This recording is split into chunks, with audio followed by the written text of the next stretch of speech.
dedicated to sharing valuable insights from great books around the world. Hi, this is Sally with the Book Talk. Today, I'll dive into Stendhal's novel, The Red and the Black. Back in 1827, Stendhal, nearly 50, scribbled a title on a blank bill, Julien. He later changed it to The Red and the Black. He wasn't famous then. His last book sold just 27 copies. Poverty and despair drove him to attempt suicide multiple times and write 6 wills, all while enduring. Years later, in 1831, The Red and the Black finally published, but was ignored. Stendhal passed away sadly from a stroke in 1842. Before he died, He declared bitterly, "I'll be renowned by 1880." true to his words, 50 years later, people started appreciating The Red and the Black's brilliance. Writers like Zola, Tolstoy, and Deed all raved about this book's value. By the 1900s, Stendhal was hailed as one of the world's greatest writers. Simply put, the novel tells of Julian's 2 failed love affairs. It has a subtitle, Chronicles of 1830, meaning it's not just a love story, but also a historical novel showing France. Picture France in the 1830s. After the revolution, tensions between revolutionaries and counter-revolutionaries, peace and violence, were raging. Revolution hit in July 1830. The Bourbons were ousted. Louis-Philippe became king. Monarchy stayed. Nobles regained privileges, and they split power and wealth with liberals. The church bounced back after being weakened. New powers were shaky. Old ones lingered, leaving society's path unclear. That's exactly the backdrop when Stendhal penned the novel. Julien came of age in this shifting time. Red stands for revolutionary zeal, black for the comeback of old corrupt powers. The gray area between red and black. It's the era's backdrop, where Julien pursued his dreams but was harshly crushed. His brief life's ups and downs not only mirror the era's absurdities, but also cement him as a deeply rich character in literary history. Julien was born in Verrières to an ordinary carpenter family. Gifted from childhood, he studied Latin with an old professor and could recite the entire Latin Bible by heart by his late teens, becoming a renowned local Latin scholar. Father Chalon, a local priest, also admired him and often invited him home to teach theology. But young Julien's spiritual world had another key element beyond theology: Napoleon's warrior spirit. He worshipped Napoleon obsessively, and his favorite book was Napoleon's memoirs. Why was Julien so obsessed with Napoleon? This was deeply tied to Stendhal's own era. During the late French Revolution, revolutionaries faced suppression from conservative forces at home and abroad. Amid this, Napoleon rose rapidly, using his military genius to resist European feudal monarchies. His expanding army gave lower-class youths opportunities to rise through military service. Napoleon's iron will and charismatic image as France's savior inspired countless young people. This sentiment was especially common among France's lower-class youth. Stendhal himself followed Napoleon's army into Italy, won battles, and began a romantic chapter of his life. Julien, embodying Stendhal's youthful aspirations, similarly dreamed of Napoleon's glory and longed for heroic deeds. But after the revolution, discussing Napoleon became taboo, forcing Julien to hide his dreams. Publicly, he claimed wanting to be a priest, partly because priests then received generous pensions and wielded significant power. Even local judges had to compromise with the church, making it a shortcut for advancement. Though young, Julien was meticulous and skilled at self-concealment. These qualities made him stand out as an exceptional youth, leading Mayor de Rênal, a tyrannical, profit-driven royalist, to hire him as a Latin tutor. Julien excelled, and the children adored him, but at the mayor's home, he endured the hypocrisy of high society. For example, they're clearly greedy, yet pretend to be honest and selfless. They're obviously despicable, yet spout righteous words. Among these hypocrites, Madame de Rênal stands out like a breath of fresh air. She is young and beautiful, gentle by nature, pious, virtuous, and serene. On the surface, She seems to have no other pursuits beyond being a wife and mother. But inwardly, she's proud and looks down on the officials and nobles around her. There, de Rênal only cares about money and honor, dismissing his wife's troubles as cliches and brushing them off lightly.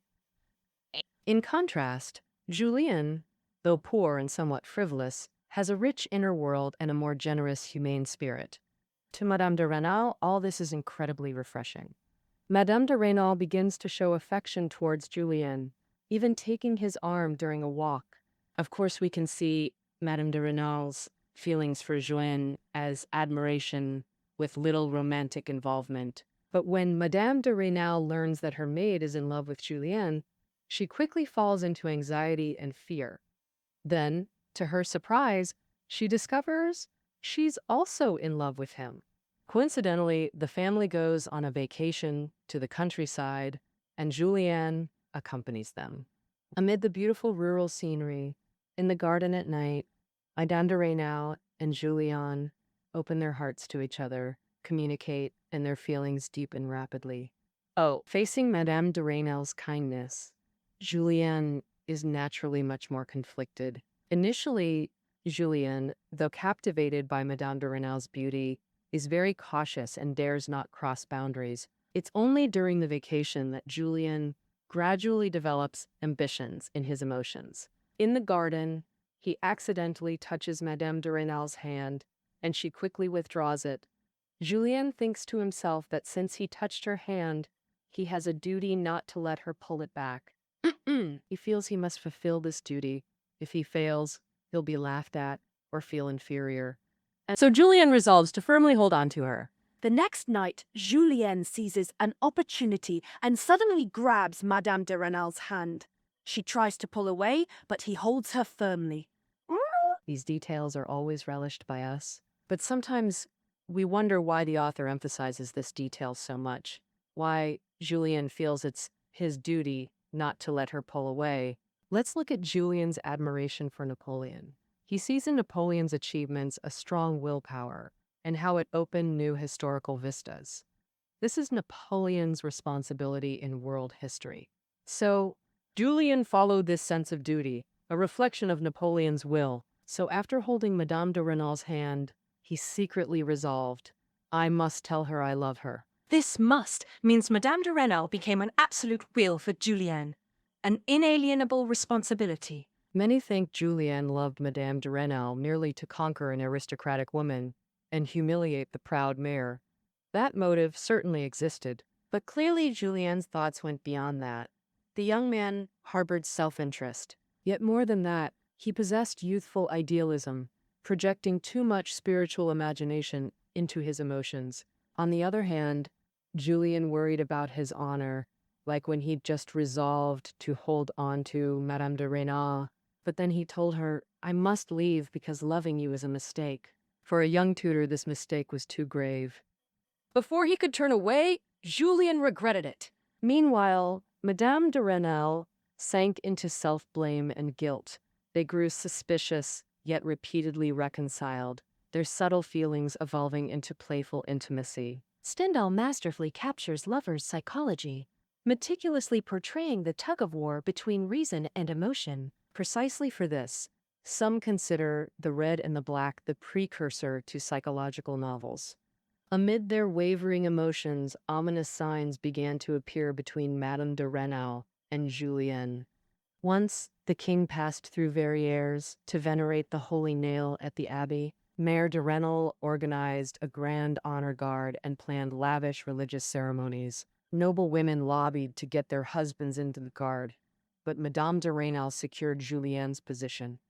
Father Chalayan also had Julien attend the relic veneration, giving him 2 prominent appearances. This outraged everyone who felt a carpenter's son deserved no such honor. People speculated it must be Madame de Rênal's favoritism. Thus, Madame de Rênal and Julien's affair became town gossip. Unfortunately, Madame de Rênal's youngest son fell gravely ill with high fever. A devout believer, she panicked, convinced God was punishing her son for her sinful love, tormenting her conscience. To make matters worse, Madame de Rênal's maid, who'd been rejected by Julien, after proposing to him, held a grudge and told Mayor de Rênal's rival, Valenod, about their affair. This Valenod is a powerful political figure who'd long pursued Madame de Rênal without success. So the maid's revelation was just what he wanted. So he wrote an anonymous letter informing Mayor de Rênal of the secret. Although Madame de Rênal and Julien later cleverly deceived the mayor, their forced separation was already set in motion. Julien sensed his situation worsening and had to leave the mayor's house temporarily. Facing family issues and gossip, Madame de Rênal suppressed her passion, living in constant sadness and depression. In this situation, Father Chalon practically ordered Julien to leave Verrières and recommended him to study at the provincial seminary. So Julien reluctantly left, frequently looking back at the bell tower of the Verrières church, where Madame de Rênal was praying inside. Life at the seminary wasn't peaceful.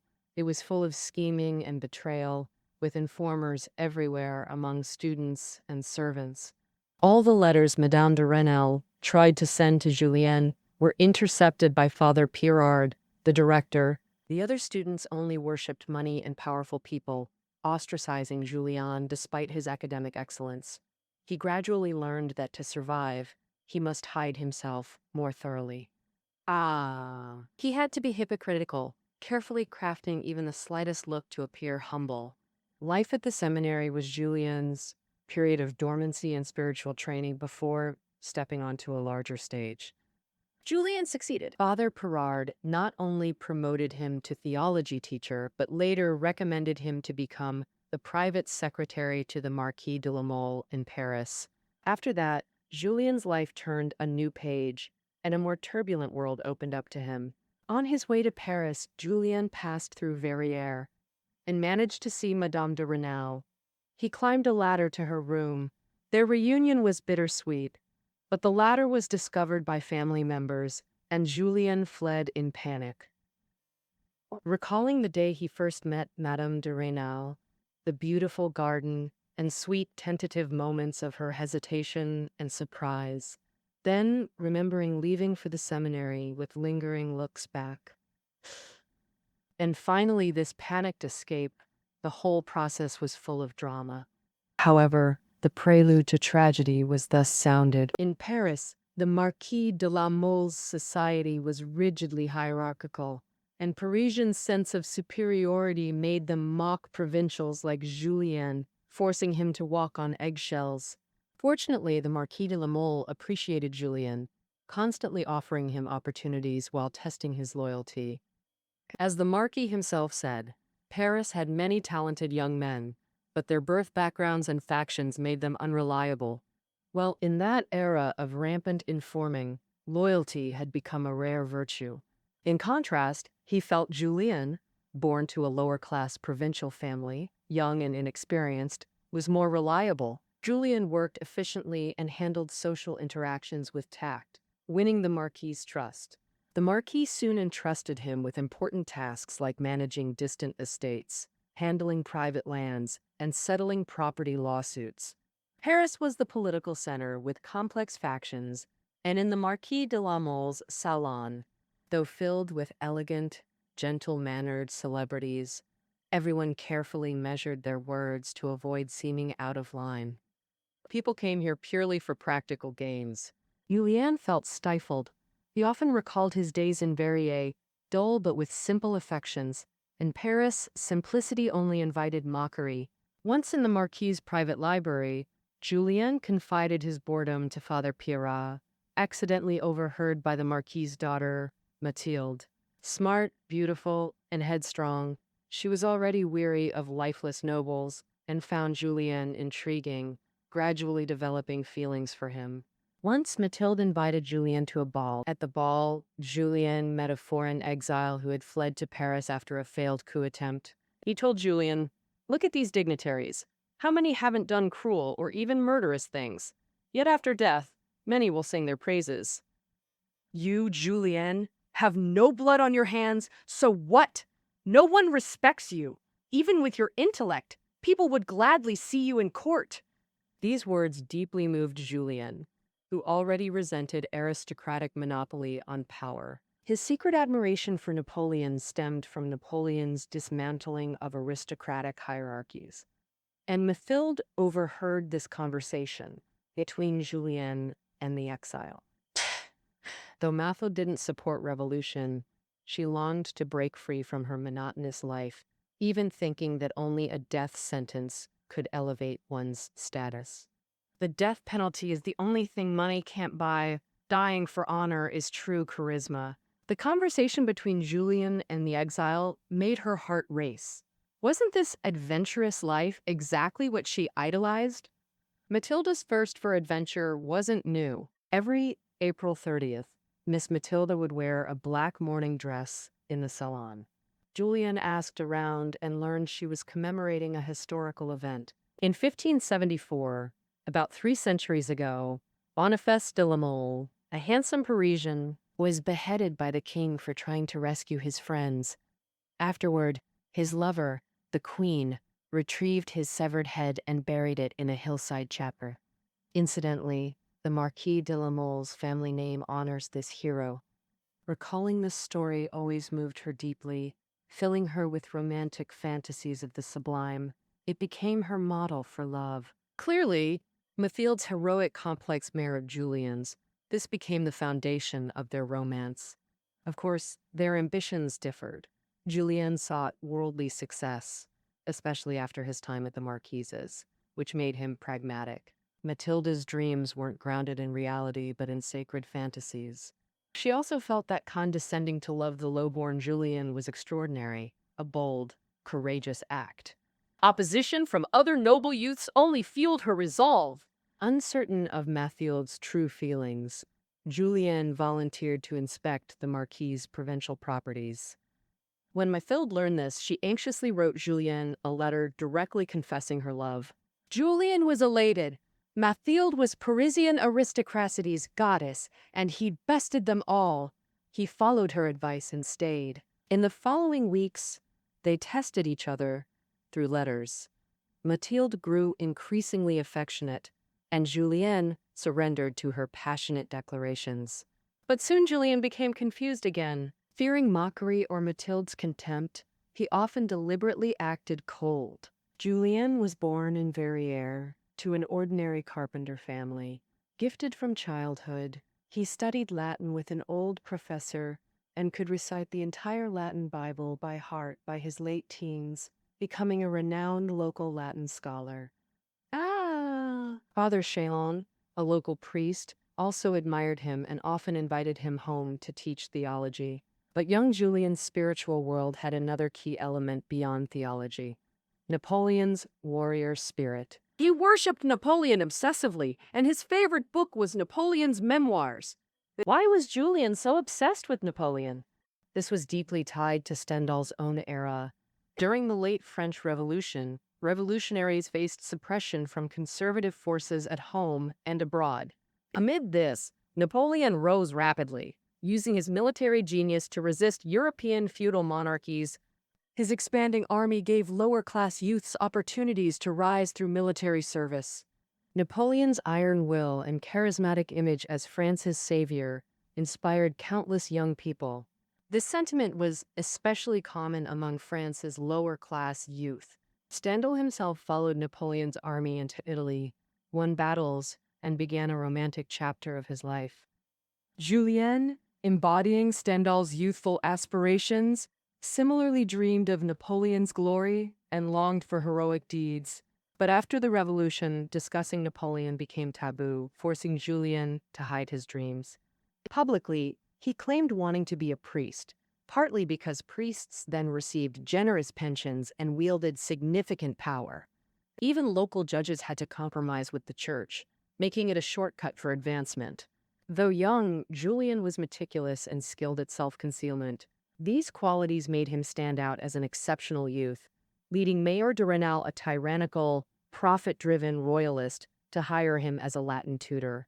Julien excelled, and the children adored him, but at the mayor's home, he endured the hypocrisy of high society. The Marquis invited Julien to a family dinner and intended to appoint him as a diocesan vicar. Julie was involved with the marshal's wife. Meanwhile, Mathilde was tormented internally. Finally, she couldn't hold back and rushed to Julien in tears, confessing regret for neglecting him, begging forgiveness, and revealing shocking news. She was pregnant. Mathilde then told her father. The Marquis was enraged, wishing to kill Julien. Mathilde threatened her father. Mathilde demanded her father recognize Julien's status and personally attend their wedding. Out of love for his daughter, the Marquis conceded. First, he gave Julien a large sum of money, then appointed him as a cavalry lieutenant, but firmly refused the wedding request. The worst came. One day, the Marquis showed Mathilde a letter from Madame de Rênal in Verrières, utterly denouncing Julien's character, claiming he sought priesthood only for social climbing without true faith, magie, and that his love was merely seducing upper-class women for advancement. For Mathilde, this letter was a thunderbolt from the blue. For Julien, it was worse. In fury, he went to Verrières and bought 2 pistols. While Madame de Rênal was at Mass, he fired twice. The first shot missed. After the second, she collapsed. Julien was arrested and jailed. She was hospitalized. Fortunately, the bullet only struck her shoulder. No mortal danger. Learning Madame de Rênal lived, Julien wept uncontrollably, overwhelmed by remorse. He later discovered the letter's contents.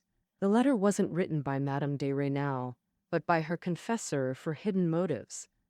He forced her to copy and send it.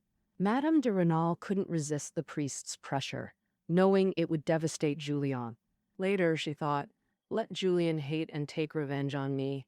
In her heart, dying by Julien's hand was the greatest happiness. In court, Julien didn't plead for leniency. He told the judge, I killed intentionally, I deserve death.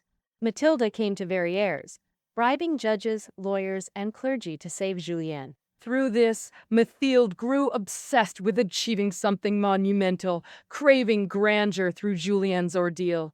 Only then did she feel the blood of Boniface, beheaded 3 centuries ago, still flowing in her veins. She even considered rushing to Paris to intercept the king's carriage and beg for Julien's release.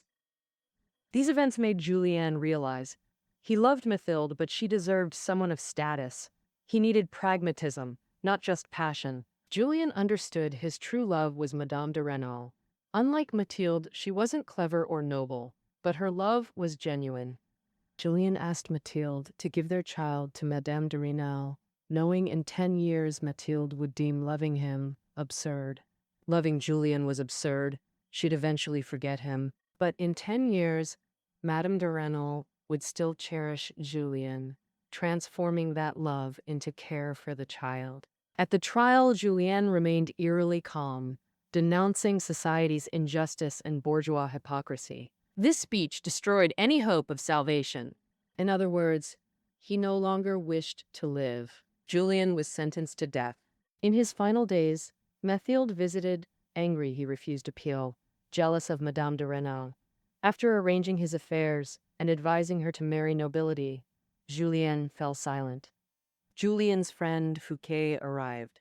Fouquet, who once urged Julien to join his timber business, now sold everything for a last rescue attempt. Church emissaries came, saying townsfolk pitied Julien. Converting to Jesuitism might save him.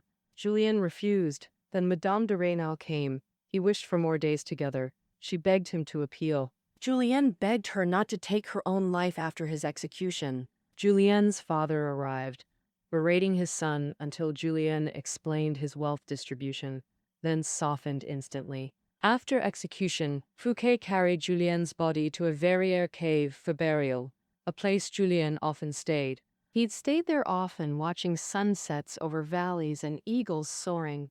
His favorite place in life. Mathilde held Julien's head, fulfilling her wish, like the queen who kissed Boniface's severed head 3 centuries prior, transmitting transcendent love.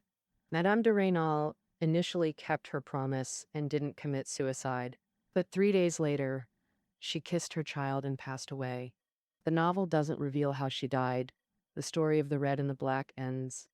This is a great love novel. Julien, from under 19 to 23, experienced two love affairs in just 4 short years, both heroines belonging to the aristocracy. Both satisfied Julien's vanity and brought him a rapid rise in social status. In both love affairs, Julien had selfish motives, but we shouldn't exaggerate his selfishness. His love for Madame de Rênal was passionate, with mutual spiritual exchange and harmony, beautiful and touching.